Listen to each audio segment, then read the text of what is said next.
So here are some basic moves for pregnancy. With pregnancy, the symptoms can change. So sometimes you have to change up the resistance, or if something isn't feeling very good, then just move on to the next exercise or give yourself a little bit of a break and come on back. Very generally speaking, the more the resistance on the reformer, the harder it is muscularly, like we know with general exercise. The lighter it is, our core has to work a lot harder to hold us all together. Especially with Pilates, but really with all exercise, we care a lot about how our body aligns or form, and then also our breathing patterns. So generally speaking, we want the sternum to line up with our pubic bone so that we're stacked nicely versus this positioning or this positioning. Now there are some outliers, there are some exercises that go outside of that, but when you do your exercises, you're really trying to avoid that positioning. You want to bring it on down just a little bit. Anytime there's the hard part, the exertion part of the exercise, you want to be exhaling nice and gently, and typically the same amount of pressure that you do if you're blowing out a birthday candle. So they've also found in research that if you do pursed to lip breathing, it tends to engage the core a little bit better. So with Pilates, most of the time you start with footwork as a good warm-up. I have 2 reds and a yellow on right now, which is just basic resistance. If you have any symptoms, shortness of breath, or too much pressure, GERD, reflux, anything like that, you can go ahead and just give yourself a break or change position or do a different one. So you start on toes in parallel. And for this, I'm just gonna show you a few reps of each. So you just stay on toes, then you go to heels. So usually you want to do like 2 sets of 10. So you do the whole footwork, and then you go back and do it again. Then you go wide on heels and do 10 of these, and try not to clank it like I just did. And then a V. So heels are together, you're up on your tippy toes, and you're zippering up your legs as you come on up. And so you exhale, inhale, exhale.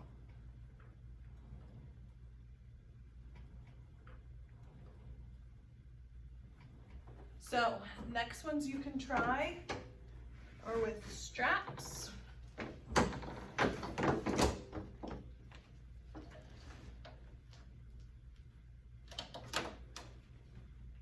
And these you can also do in side lying, which I'll show you. So there's just leg ups and downs. And with this one, as you're coming down, you're gonna be exhaling. And towards the end, a lot of times people wanna flare out. So as soon as you get to that point, stop it. So I can only go to about here where I can stay in alignment, and then I gotta come back up.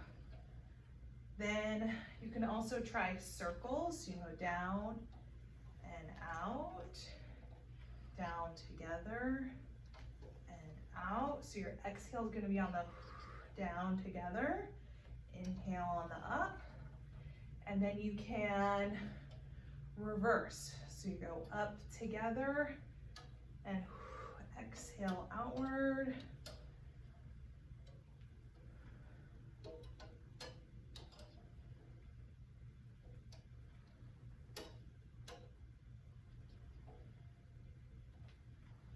And the next one you can try are frog legs. So you're keeping your heels together, and you're coming up and then shooting them outward. And the angle outward is kind of dependent upon where your core can control it.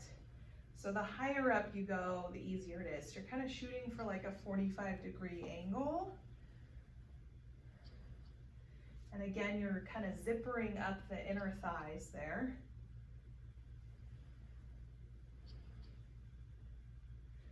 Now, if you want to try some of this stuff in side lying,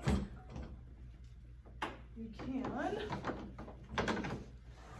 So you go on your side, bottom leg is bent. You use it to kind of get up there. So for this one, you do marching.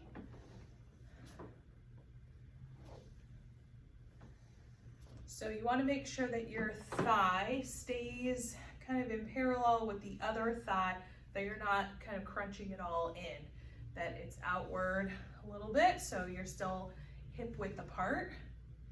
And also at the very end there, that you're actually getting that full extension and getting your glutes and your hips are stacked the whole time, so you're not rotating in or rotating out. You can also do what we were just doing with the leg ups and lowers. And with pregnancy, sometimes the side lying one is a little bit more tolerable. You can also do little arabesques.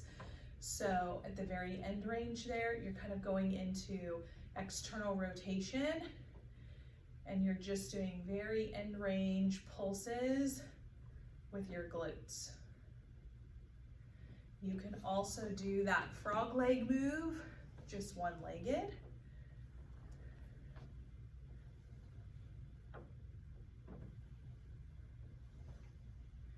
And then you want to do this on both sides. With the side lying one, your resistance might need to be a little bit lower because it's just one leg, so it's harder. Then, if you have a box, you can try these out. You can jimmy rig this a little bit and sit cross-legged, or find something to sit on. But they still need a little bit lower resistance. I just have one red, one yellow, but it just kind of depends on you. So you can do a chest press. And you're trying to bring that belly button to spine a little bit, elongate your body, and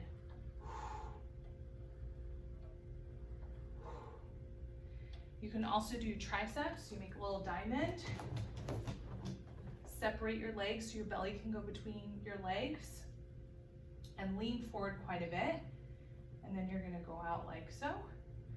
So it's like you're putting your crown on your head and then taking it off.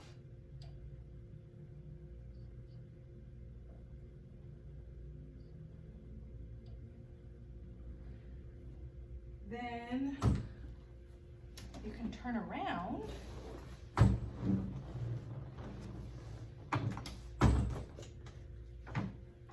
and crisscross these and do rows.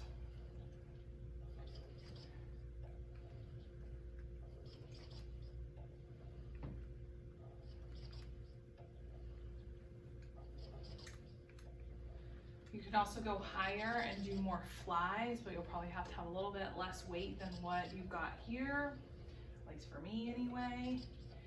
And you can uncross and just do bicep curls as well.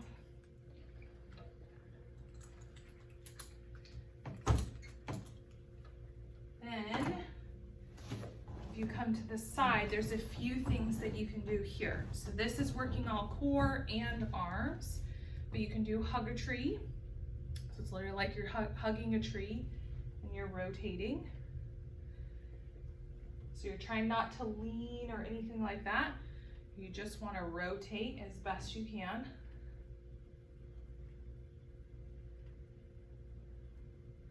You can also do, we call them D1 and D2 patterns. So you keep arms mostly straight.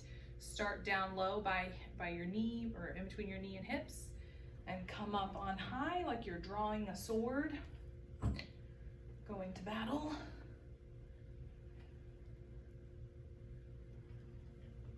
And then you can do up high and go down low.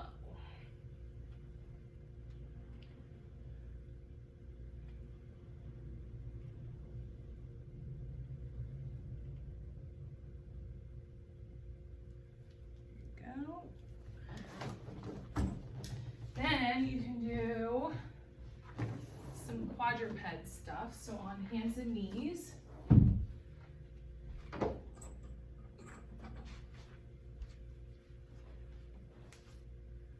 So I went back to 2 reds, 1 yellow. So you go on hands and knees here. Some people like to put their hands up on the shoulder pads. I think it's a little bit easier to come down here. If wrists are bugging you, you can make fists, or you can do hands flat, whatever works best for you.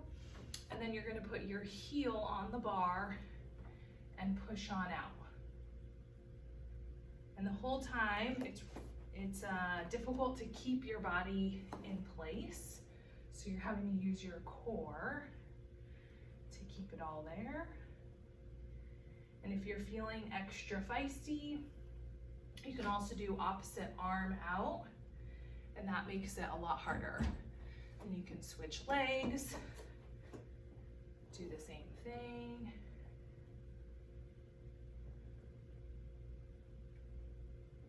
There you go. You can also turn on around and do planks. So feet are up against the shoulder pads, hands around the bar. First, you want to get your body nice and straight, or as straight as possible, and then you're pushing outward. And for this, I forgot to change the resistance. So this is a little bit lighter. I have it on 1 red, 1 yellow. And generally the lighter, for this one, the core has to activate a lot more. So I go on out as far as I can with good control, and then come on back. And if you're feeling strong, you can do a full plank here. I'm not very good at that. So I do on knees. And then you can also do rows on knees instead of using the box. But you really have to be careful with this one because the carriage, it moves. So you have to kind of get your bearings first. So I always recommend stay seated and just feel how the carriage moves, and make sure as you're going back that you go nice and slow and controlled. So get up on high knees and then come on back this way. Then you're going to be doing those rows. And this is harder than traditional rows because you have to counteract that carriage there because it's on wheels. So the resistance may not be as much, but the core is having to work a lot harder. And then you can change the angle of what kind of rows you want to do to get a little bit more triceps, more mid-back, more upper back, whatever you want. And I think that's it. There are lots of other variations you can do, but those are a lot of the basics. Usually, again, 2 sets of 10 is what I recommend. If you can handle 3 sets of 10, even better. But a lot of times you go through a few of those exercises and then repeat them again versus just doing 10 sets, wait, 10 reps, wait, 10 reps again. I'll go through an entire pattern of footwork and then do another pattern of footwork, whatever keeps it more interesting. All right, good luck.